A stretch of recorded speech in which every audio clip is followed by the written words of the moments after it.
Euro 2024 became a record-breaking tournament for the young Lamine Yamal. He made his debut before even turning 17. Meanwhile, 38-year-old Modric kept up with veteran record holders Ronaldo and Pepe.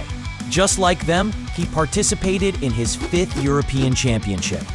But unlike them, he scored, becoming the oldest goalscorer in the tournament's history. Remember that missed penalty? He made up for it in the very next attack. What a legend. Friends, football is evolving, and the boundaries of what's possible are expanding purely on a physiological level. Players are starting their careers earlier and finishing later. So, the age-related records of the past Euro could very well be broken in upcoming tournaments. Now, let's take a look at the greatest achievements in football that seem almost impossible to surpass. Here's the top 10 eternal records in football history. At 10th place, you'll be surprised. Bas Dost. Not the most star-studded Dutch striker, yet he managed to carve his name into history with this incredible scoring streak. 45 consecutive one-touch goals. It all started in March 2017. At the time, the Dutchman was playing for Sporting and was on his way to setting a personal record for league goals, on track to becoming the top scorer of the Primera Liga. He felt such insane confidence that he completely abandoned ball control. Of course, penalty goals are automatically one-touch strikes, headers with rare exceptions too. But Bas Dost's record streak included goals with both his right and left foot as well. And that's what makes it truly remarkable. For over a year in official matches, the towering striker never hesitated, always taking his shot with his first touch. His streak ended in April 2018 when, in a game against Belenenses, he received a long pass from Bruno Fernandes and scored on his second touch. A great goal, no doubt, but not part of the legendary streak, which stopped at 45.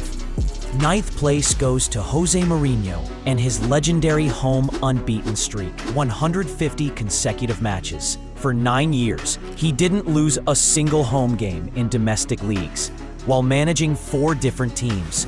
Wow. Let's recall how the special one pulled it off. February 2002. It was just Mourinho's 6th match in charge of Porto. After 4 straight league wins and a narrow away loss to Real Madrid in the Champions League, the new Dragons coach disappointed the fans. Porto 2-3 Beira-Mar, a home defeat to a mid-table side. But after that, Porto's supporters would forget what losing at home felt like, and they only got happier. UEFA Cup in his 2nd season, Champions League trophy in his 3rd. Chelsea swooped in to sign the sensational coach, and Stamford Bridge never regretted it. In his first season, Chelsea lost just once, away to Manchester City, but won their long-awaited Premier League title. Only 6 goals conceded in home league matches that season. Then came Inter, where Mourinho dominated. The treble, an unbeaten streak at the San Siro, a rock-solid defense and electrifying attack. At Real Madrid, his first season included a 5-0 defeat to Barcelona in El Clasico. But that was at the Camp Nou. Mourinho rebuilt the squad in his own image, overcoming early struggles, yet at home. Driven by sheer mentality, willpower, and the motivational genius of their coach, Madrid found ways to win, even in games where everything seemed to go wrong. It's impossible not to respect Kazuyoshi Miura, the most famous footballing veteran. He's 58 years old and still hasn't retired. Unbelievable. When you reach that age, remember this Japanese Superman and just try to run fast enough to catch a departing bus. Meanwhile, he was still running in Portugal's 2nd division not long ago. And what's even more impressive is that at his age, he decided to move abroad after spending his entire career playing in Japan. At 54, Miura was still playing in the J1 League, the country's top division, and he even scored 2 goals that season. Now he has signed a contract with a team in Japan's 4th division, a true one-of-a-kind. Seventh place goes to the longest unbeaten streaks by teams, featuring the Italian national team and Bayer Leverkusen. Under Roberto Mancini, Italy went on a 37-match unbeaten run, the longest in international football history. And what makes it even more remarkable is that this streak started after a total disaster. Italy had failed to qualify for the 2018 World Cup in Russia. Mancini took over and lost his first Nations League match in September 2018 against Portugal.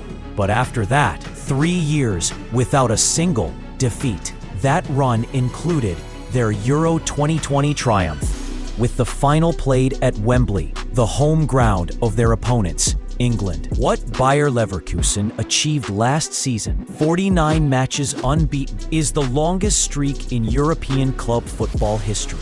It was a unique combination of circumstances that will be very hard to repeat. Think about it. Xabi Alonso took over in October 2022 when the team was in crisis, sitting 17th in the league. Starting from such a low position, this brilliant young coach managed to turn things around and by the end of the season, secured only a Europa League spot. And for an unbeaten streak that actually worked in their favor, it meant they could win consistently, not just in the Bundesliga, but also in a European tournament that wasn't the most competitive. The previous record belonged to Benfica in the Eusebio era, another case of a dominant team in a less competitive league. Bayer set a new record, not only thanks to their brilliant football and late-game luck, but also because the Europa League didn't have the toughest opponents that season. Sixth place goes to the ultimate gentlemen in football history, Gary Lineker and Philipp Lahm. The German defender never received a single red card in his entire career, while the English star striker never even got a yellow. Let's start with Lahm. Whether playing as a right back or a defensive midfielder, Philipp was equally brilliant. But in both positions, fouls are inevitable, especially considering that Lahm was not the fastest or most athletic player. He could be dribbled past. So how did he avoid last-man fouls throughout his career? How did he manage to commit infractions so delicately that in 765 matches for club and country, he never picked up 2 yellow cards in a single game? Unbelievable. And then there's Lineker, 550 matches without a single card, not even a yellow. A striker is always in physical duels, always at risk of letting emotions slip, even just from arguing with the referee. Yet Gary Lineker was truly the most respectful, most non-confrontational footballer in history. As he once joked, he even gets along with his ex-wives. Fifth place goes to the fastest hat trick in Premier League history. In the most competitive league on the planet, a winger scored 3 goals in under 3 minutes. The hero's name? Sadio Mane. So, what exactly happened? Here's a bit of context. Back then, Sadio was still playing for Southampton. His team was facing Aston Villa, who were fighting to avoid relegation. Mane went on to score 3 lightning-fast goals in the 13th, 14th, and 16th minutes. To be fair, Aston Villa's defense was all over the place that day, and Mane was still flying under the radar. He wasn't being marked tightly at all. That's especially clear when you look at the third goal. And while Sadio hadn't yet reached his peak, he already felt at home in the Premier League and had learned how to make the most of his biggest weapons: speed, strength, technique, and coordination. Fourth place. Here's a hilarious story about Uruguayan striker Sebastian Abreu, the record holder for the most clubs played for in a career. 36 clubs. Technically, he played for 32 different clubs, but he returned to some of them twice in different years. Since the teams were different each time, we stick with 36. Now let's be clear, this isn't some random lower league journeyman or a freak story from amateur football. We're talking about Uruguay's 4th all-time top scorer. Yes, Abreu ranks just behind Suarez, Cavani, and Forlan. And if you remember the 2010 World Cup quarterfinal against Ghana, he was the one who scored the winning Panenka penalty. A bold guy. At 193 centimeters tall, he probably could have built a solid legacy at a mid-table Premier League club, or at least in a respectable top European team. Instead, he turned his career into full-on football tourism. Seriously, check out his Wikipedia page. His list of clubs is twice as long as the main bio section. Kicking off the top 3 is a fundamental World Cup record. Most trophies won by a single player. In the history of football, only one man has ever become a 3-time World Cup champion. That man is Pelé. Even in that legendary Brazil squad, you had to break through early to have a chance at winning 3 World Cups. The king of football went to his first World Cup as a 17-year-old kid and won his 3rd right on the doorstep of his 30s. At 19 years old, Kylian Mbappe made a strong case at the 2018 World Cup in Russia that he could one day join Pelé in the 3-time Champions Club. We'll see if France's penalty shootout loss in Qatar turns out to be a decisive setback for him in this quest, or if he still has time to win 2 more World Cups. Second place goes to Real Madrid's achievements in the most competitive tournament on the planet. For a while, it seemed like Milan was catching up with Real when Los Blancos were struggling to reach their long-awaited La Decima. The Rossoneri had already climbed to 7 major European trophies. But in the end, those efforts meant nothing once Real Madrid unleashed their new era of dominance in the 21st century. Since the Champions League was reformatted, no team had managed to win it back-to-back, except for Real Madrid in the 2010s, who won 3 in a row from 2016 to 2018.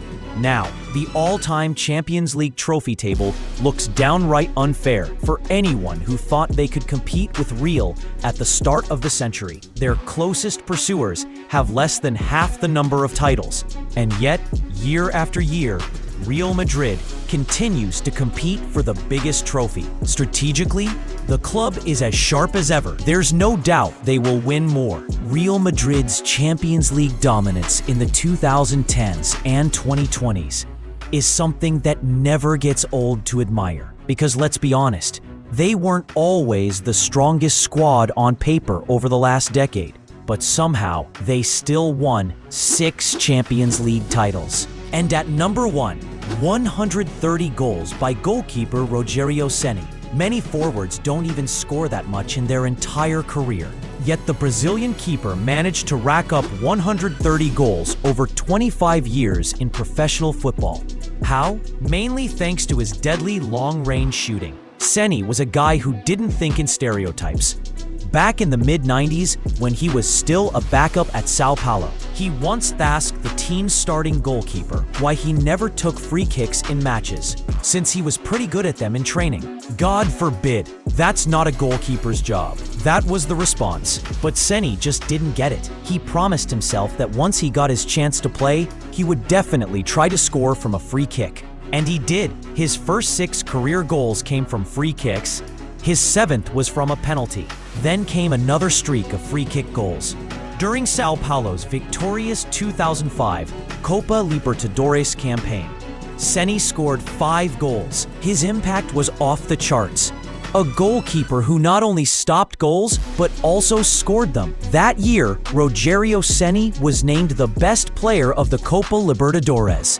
And let us know which other eternal football records you think will never be broken. Subscribe to the channel. There's a lot of exciting content coming soon. See you next time.